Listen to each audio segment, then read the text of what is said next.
What's up, guys? It's Bolt, and I'm back with another Remnant 2 build guide. And in this video, we're going to go over my Demolition Mage build. And if you guys are anything like me, then you will thoroughly enjoy big booms, big explosions, and a lot of dead enemies. Yes, so in this build, we're going to be using the original Aphelion, which is an absolute monster, great for mobbing, great for bossing, huge burst damage, huge AoE, and also we will be using the new Corrupted Meridian, which is absolutely ridiculous, man. The mod on it is absurd, and you're going to see how much damage potential this build has combined together. Now, we didn't go with the Corrupted Aphelion because it's not really that great. It has that really slow projectile, and the damage output doesn't compare to the original. So that's why we went with the original Aphelion. And one thing that I gotta warn you guys about: do not bring this build into co-op. Please do not kill your buddies. That will be no bueno. But enough of me talking. Let's get into it. So starting things off with our primary archetype, we have Archon slotted in first, and this is because we want that prime perk Tempest. We want that insane mod gen, so we could be able to spam our mods on our respective weapons here. As for the skill, when you're bossing, I recommend using the Chaos Gate. This is going to give us a nice DPS increase and increase our mod gen. If you are mobbing, then feel free to go with the Reality Rune. This is great for crowd control and when you're in a jam. So, bossing, Chaos Gate, and then mobbing Reality Rune. Next up, we have our Summoner slotted in second, and I went with the Flyer skill. That is because they tend to stay a little bit more out of the way than the Reaver and the Meatballs. And when we're doing these big explosions, we're trying to minimize the damage to our minions. So the Flyers tend to stay further away, and they're really just there to give us our bonus from Summoner skill, the damage perk, so we can get the 35% bonus.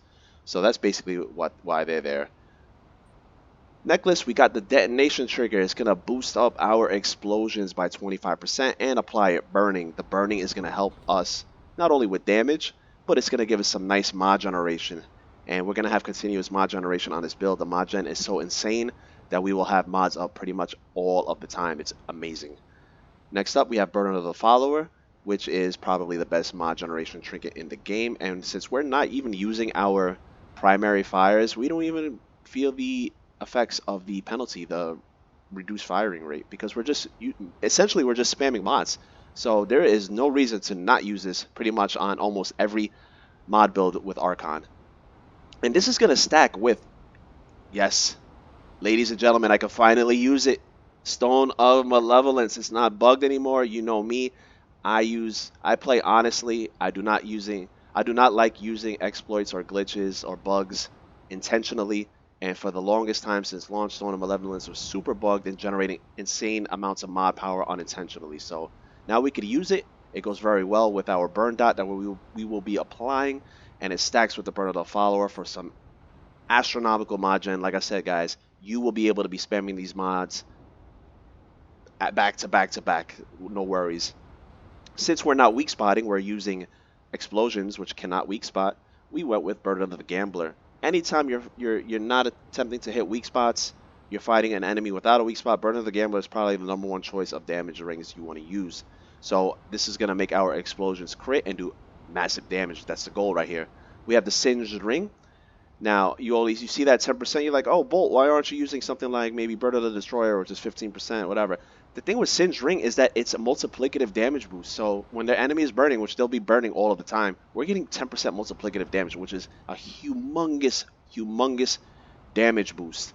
So this is why we went with that ring. In terms of armor, again, guys, you guys can use whatever you want here. This is the look that I usually go for a lot of my builds. I really like the fashion here, and we have a nice 46.9% damage reduction, which is not too shabby.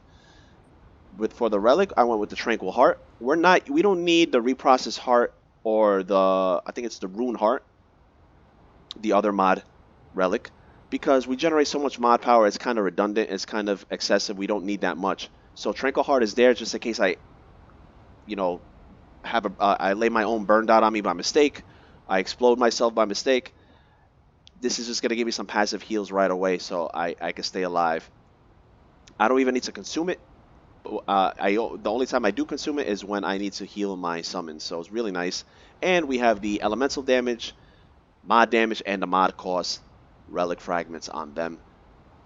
Mod cost is essential if you want to keep spamming these mods as much as you can, and then mod damage, elemental damage, self-explanatory. We want some big booms, so that's why we went with that.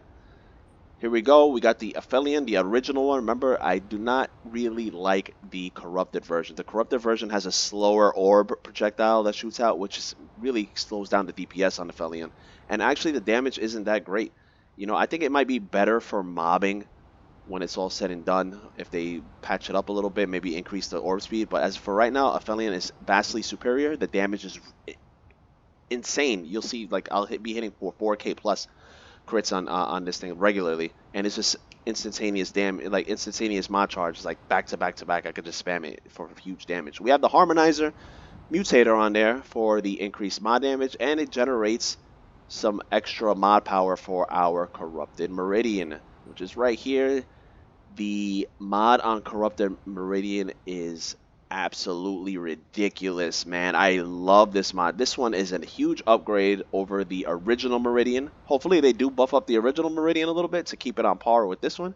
Maybe the original Meridian could have a better primary fire than this one, and this one has the better mod, but I digress. We have the failsafe for the extra 20% damage, and it gives us a chance to not consume it so we can spam it a little bit more. So this is very good for single targets, and then we have the Aphelion, which is good for both single targets and mobs if you're getting surrounded. Melee weapon is up to you.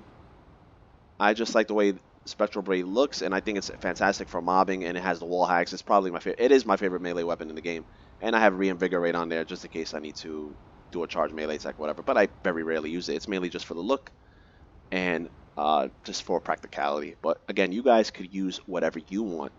Now, another thing that you could change on this build, if you think your summons keep getting in the way, there are some fights where your summons will get in the way, then you could swap out to Medic or Alchemist.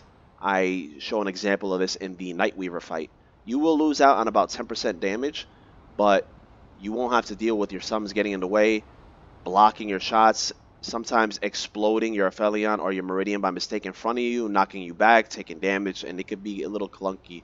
So you could go with Medic or the Alchemist, and if that's the case, then the trait allocation could be a rearrange, and I'll go right into that next.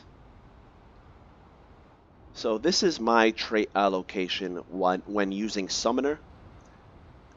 Again, this is all preference. You guys could allocate them however you want. I always recommend carrying Vigor, and on a mod build, max out your Spirit trait. For summon builds, I always also recommend Kinship and Rugged. You want to have your summons last as long as they can, and you will be doing a lot of friendly fire damage to them, so you want to keep them alive, and you're going to need Rugged and Kinship. I also went with Triage because we are using the Tranquil Heart as we have regrowth, so our health regeneration is pretty damn good. So this is just in case I lay a dot on myself by mistake while using these explosives, or I shoot myself with the explosive real quick. My health regen will be pretty damn good, and I won't have to worry about healing. Swiftness I like just to be more nimble, and then Flashcaster and again regrowth are the respective archetype traits. Now, if you do use Medic or Alchemist, I'll leave the next traits to you because you will not need Kinship and you will not need Rugged. So you will have those 20 free trait points. Feel free to put them in whatever you want. This build is very low on endurance, so maybe put a couple of points of endurance and recovery. Maybe you want some extra distance when you're dodging, so you're going to go with fitness. I'll leave that up to you guys. That's all a preference, but this is how it is for the Summoner, Kinship and Rugged, and then if you go Medic Alchemist, feel free to reallocate those points as you so desire. So that is the build, guys. Hope you guys enjoy blowing everything up, causing tons of chaos. If you guys enjoyed the video, please consider giving me a like, a share, comment, subscribe, all of that good stuff. It really helps me out, and I appreciate every single one of you guys. And I am extremely looking forward to this DLC coming out on Friday, seeing what I could come up with, seeing what crazy builds that we could scheme up. Man, I can't wait, guys. Drop a comment, let me know your thoughts. And until then, I'll catch everyone on the next one.